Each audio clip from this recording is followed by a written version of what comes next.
ખ્રિસ્ત ઈસુમાં આપ સર્વને પ્રેમી સલામ. આજે લેન્ટનો 25મો દિવસ અને નિયુક્ત શાસ્ત્ર પાઠ છે લુકની લખેલી સુવાર્તા અને 19મો અધ્યાય અને 28 થી આગળ વચનો. અહીંયા પ્રમાણે લખેલું છે, એમ કહ્યા પછી તે યરૂશાલેમને માર્ગે તેમની આગળ ચાલતો હતો. તે બેથફગે તથા બેથાની પાસે જૈતુન નામના એક પહાડ આગળ આવ્યો. ત્યારે તેણે શિષ્યોમાંના બેને એમ કહીને મોકલ્યા કે સામેના ગામમાં જાઓ, તેમાં પેસતા જ એક ગધેડાનું વાછરડું બાંધેલું તમને મળશે. તે પર કોઈ માણસ કદી બેઠું નથી, અને તેને છોડાવી લાવો. જો કોઈ તમને પૂછે કે તેને કેમ છોડો છો, તો તમારે એમ કહેજો કે પ્રભુને તેનો ખપ છે. જેઓને તેણે મોકલ્યા હતા તેઓ ગયા, અને જેમ તેણે કહ્યું હતું તે જ પ્રમાણે તેઓને મળ્યું. તેઓ વછેરું છોડતા હતા ત્યારે તેઓના ધણીઓએ તેમને પૂછ્યું કે તમે વછેરું કેમ છોડો છો? તેઓએ જવાબ આપ્યો કે પ્રભુને તેનો ખપ છે. તેઓ તેને ઈસુની પાસે લાવ્યા અને વછેરા પર પોતાના લુગડા નાખીને ઈસુને તેના પર બેસાડ્યો. તે જતો હતો ત્યારે તેઓએ પોતાના લુગડા માર્ગમાં પાથર્યા. તે નજીક જૈતુન પહાડના ઢોળાવ આગળ આવી પહોંચ્યો ત્યારે જે પરાક્રમી કામો તેઓએ જોયા હતા તે સંઘળાને લીધે શિષ્યોનો આખો સમુદાય હર્ષથી મોટે ઘાટે દેવની સ્તુતિ કરતો કહેવા લાગ્યો કે પ્રભુને નામે જે રાજા આવે છે તેને ધન્ય છે. આકાશમાં શાંતિ તથા પરમ ઊંચામાં મહિમા થાવ. લોકોમાંથી કેટલાય કે ફરોશીઓએ તેને કહ્યું કે ઉપદેશક, તારા શિષ્યોને ધમકાવ. તેણે તેઓને ઉત્તર આપ્યો કે હું તમને ખચિત કહું છું કે જો એવો છાના રહેશે તો પથરા પોકારી ઉઠશે. લુક જે સુવાર્તિક છે, જેમ પ્રભુ ઈસુ ખ્રિસ્ત એ યરૂશાલેમની જેટલી વધારે નજીક જઈ રહ્યા છે, એટલી વધારે વાર એના વાંચનાર અને સાંભળનારાઓને ઘડી યાદ કરાવે છે કે તમે એ યરૂશાલેમ તરફના રસ્તામાં ગમે તેટલા કેરેક્ટર્સને, પાત્રોને મળો, ગમે તેટલી સારી વ્યક્તિઓને તમે મળો, તમે કદાચ આકર્ષાઈ જાઓ, પણ એ બધાથી તમારે આકર્ષણ પામવાની જરૂર નથી. કેમ કે ઇમ્પોર્ટન્ટ એ છે કે પ્રભુ ઈસુ ખ્રિસ્ત યરૂશાલેમની યાત્રામાં છે. Jesus is on the journey two Jerusalem. અને યરૂશાલેમની યાત્રામાં કેમ છે? કેમ કે યરૂશાલેમમાં એ વધસ્તંભ ઈસુનો વાટ જોઈ રહ્યો છે, જે મારા અને તમારા અને લુકના જે વાંચનાર અને સાંભળનાર હતા તેમના તારણનો એકમાત્ર માર્ગ બની રહેશે. લુક અવારનવાર યાદ કરાવે છે અને 28મી કલમમાં ફરી એ યાદ કરાવે છે કે એમ કહ્યા પછી તે યરૂશાલેમને માર્ગે તેમની આગળ ચાલતો હતો. અને પછી બેથાની અને બેથફગે એ બંને ગામના નામ છે. તેની પાસે જૈતુન નામના પહાડની આગળ તેઓ આવે છે.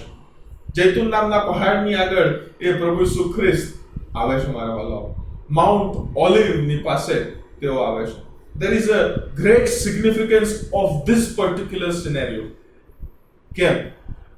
તમે જો હજકીએલનું પુસ્તક તમે વાંચો તો હજકીએલના પુસ્તકની અંદર એ 40 થી 48 અધ્યાયોની વચ્ચે એવું લખેલું છે કે પ્રભુનો મહિમા એ લોકોના પાપોને લીધે અને જે વારંવાર થતી શિક્ષા અને લોકો પ્રભુને ભૂલી જતા હતા, એ પાપ કરતા હતા, ઈશ્વરની વિરુદ્ધ જતા હતા, મૂર્તિ પૂજા કરતા હતા, અને વિદેશીઓ પણ બધું ચડી આવ્યા હતા.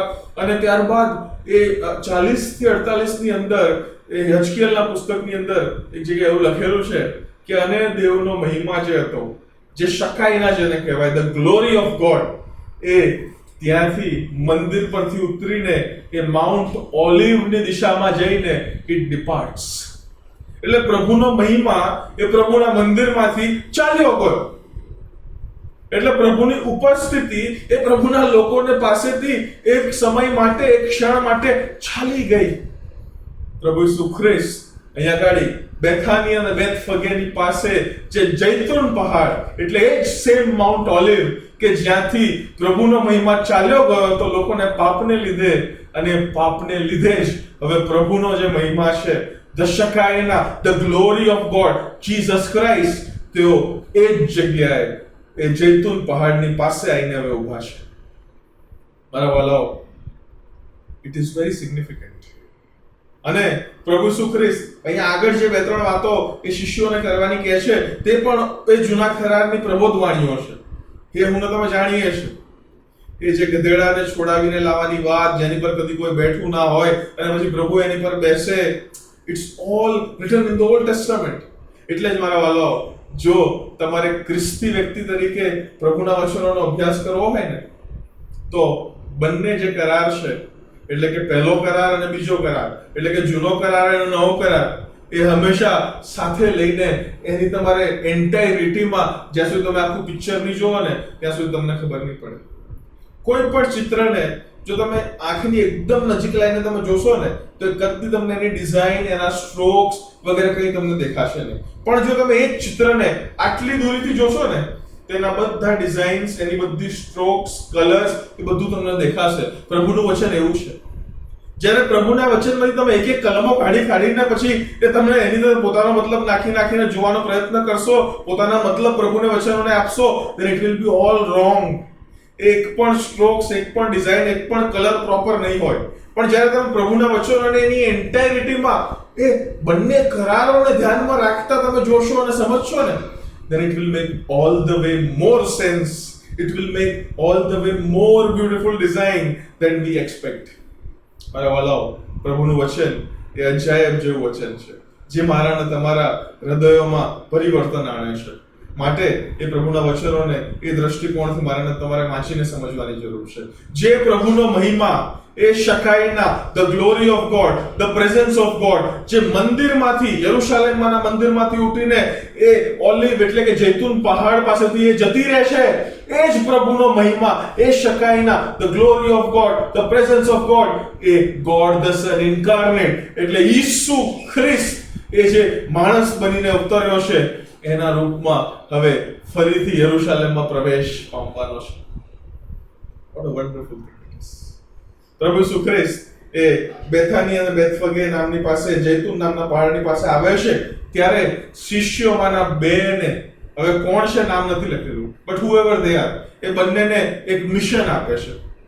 એ મિશન આપીને કહે છે કે તમે સામેના ગામમાં જાઓ, go on the opposite village, અને ત્યાં પહોંચતા જ એક પર્ટિક્યુલર એ ગધેડું હશે જેની પર કદી કોઈ બેઠું નથી, એને તમે છોડો. અને જો કોઈ છોડતા તમને પૂછે ને, તો કહેજો કે પ્રભુને તેનો ખપ છે. જે મિશન તેઓ બંને શિષ્યોને આપે છે, તે મિશન પૂરું કરે છે.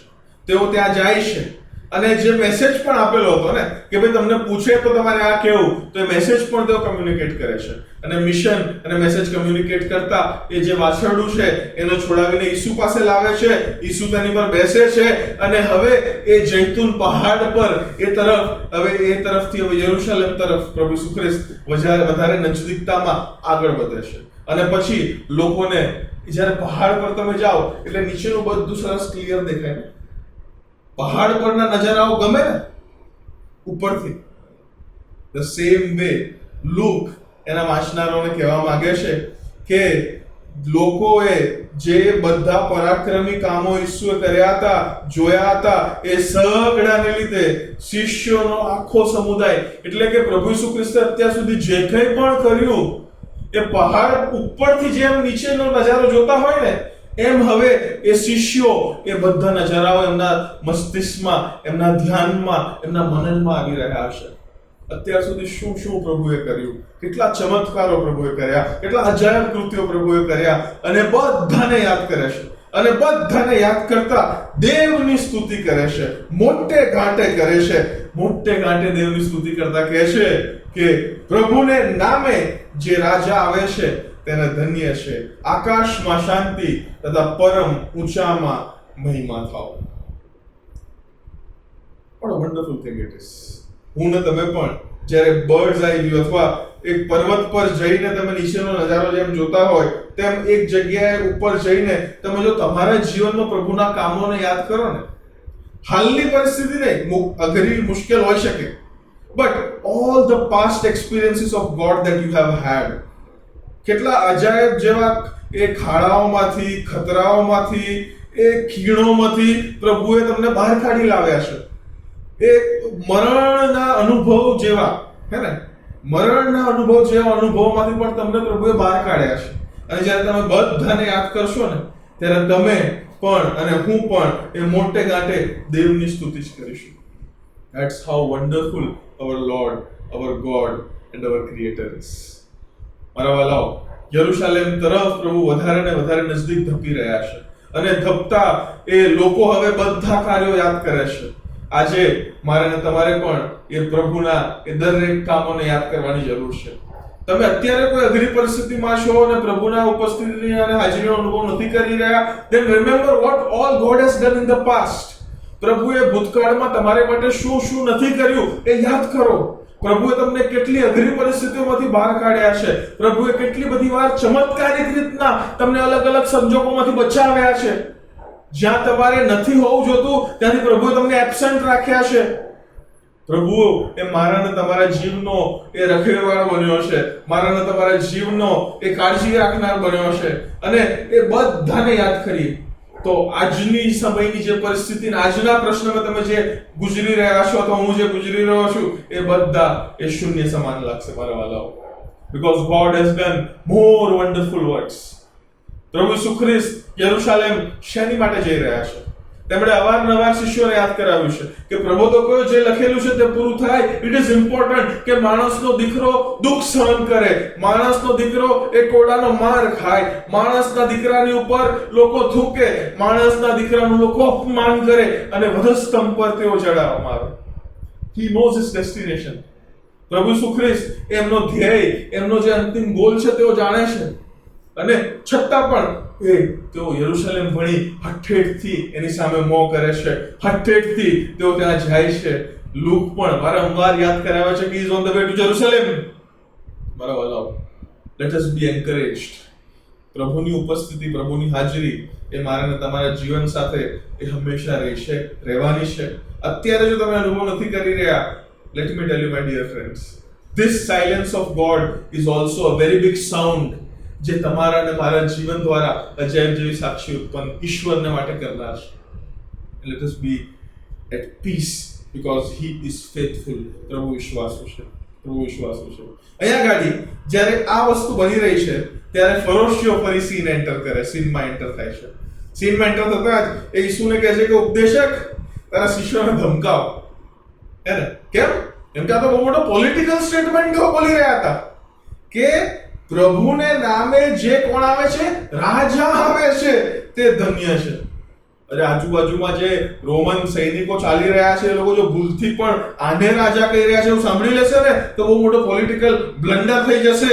અને યહૂદી લોકો ઓલરેડી એ સતાવણીમાંથી ગુજરી રહ્યા છે, વધારે સતાવણી કદાચ આવી જાય.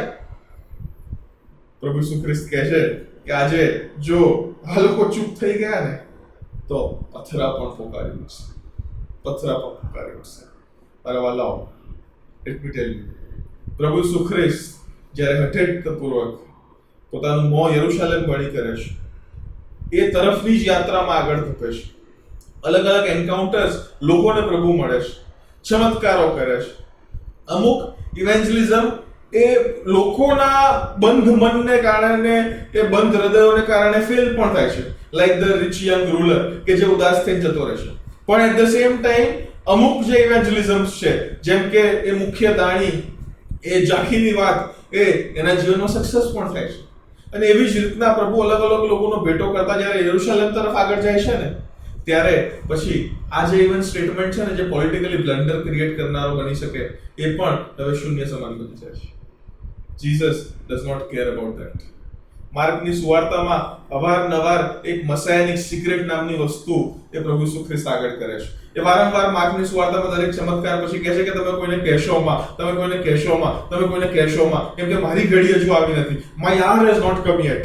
પણ અહીંયા ગાડી જ્યારે લોકો પબ્લિક પોર્ટ્રેયલ થાય છે ને, ગધેડા પર બેસાડે છે, ગધેડા પર રાજાની જેમ બેસાડે છે, પોતાના લુગડા એ ગધેડાની આગળ જ્યારે ચાલતો હોય ત્યારે એની પર બિછાવે છે અને પછી પોકારે છે, નારાઓ લગાવે છે. એ વિજયવંત પ્રવેશ આપણે જેને આપણે જાણીએ છીએ વિજયવંત પ્રવેશ તરીકે તે રીતના પ્રવેશ કરે છે. ત્યારે ફરોશીઓને પ્રભુ ઈસુ ખ્રિસ્ત કહે છે કે જો આ લોકો ચૂપ થશે ને આજે તો પથરા પોકારશે. કેમ કે I was મેન્ટ for this journey. પ્રભુ ઈસુ ખ્રિસ્ત એ યરુશલેમમાં પ્રવેશ પામે અને આખી દુનિયાએ જાણે અને લોકોએ જાણે, રૂમી સત્તાએ જાણે, યહૂદી અધિકારીઓએ જાણે, એ અગત્યનું It was important. પ્રભુ ઈસુ ખ્રિસ્ત એ મને તમને યરુશલેમ અને વધસ્તંભ ભણીની યાત્રામાં જે યાદ કરાવવા માંગે છે મારા વાલાઓ કે ખ્રિસ્તી વ્યક્તિઓ તરીકે મારે અને તમારે ઈશ્વરના વિશ્વાસુપણાને ભૂલી જવાનું નથી. Let us once again remember પ્રભુના જે પણ અજાયબ જેવા કાર્યો મારા અને તમારા જીવનમાં થયેલા છે. અને આજે જો તમે કોઈ પ્રશ્નમાં છો, મુશ્કેલીમાં છો, ઈશ્વરનો અવાજ નથી સાંભળી શકી રહ્યા, then this is the voice of the Lord speaking to you and me that he is with us, he is going to deliver us. જેમ પ્રભુ એ ગધેડાનો પણ ઉપયોગ કરે છે એમ પ્રભુ મારો અને તમારો પણ ઉપયોગ કરનાર છે. અને મારો અને તમારો ખરો માલિક એ પ્રભુ જ છે. પ્રભુ આપ સર્વને આશીષ આપો. આમેન.